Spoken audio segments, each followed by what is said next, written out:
আসসালামু আলাইকুম এভরিওয়ান, আশা করি সবাই ভালো আছেন। নতুন একটা ভিডিও নিয়ে আসলাম। আজকে রান্না করছে টমেটো দিয়ে শোল মাছ। সকালবেলা আব্বা বাজার থেকে অনেকগুলো শোল মাছ কিনে এনেছে। মাছগুলো মা সুন্দর করে কেটে নিয়েছে। মাছগুলো দেখে প্রথমে মা রাগ করেছে। ফ্রিজ অনেকদিন যাবত মাছ রেখে দিলে ওই মাছের কোনো স্বাদ থাকে না। আব্বা সবসময় মাছ শেষ হওয়ার আগেই মাছ কিনে নিয়ে আসে। আম্মা এই জন্য রাগ করে। পরে মাছগুলো কেটে বলছিল মাছগুলো এনে ভালোই করেছে। শোল মাছগুলো পুরো তাজা ছিল। মা তাজা মাছ অনেক পছন্দ করে। আমি কিছুদিন ধরে তরকারি রান্না করছি, ঘরের সবাই খুব পছন্দ করছে। আমার রান্না নাকি মজা হয়। এই জন্য আজকে মাকে বললাম আমি রান্না করছি।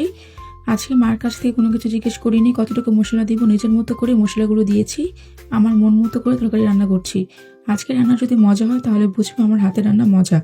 মাছ ধরার সময় আমি দেখি মাছ এখনো ভাজিনি। মাছ ভাজার কথা আমি একদম ভুলে গেছি। মাছগুলো লাল লাল করে ভেজে নিলাম।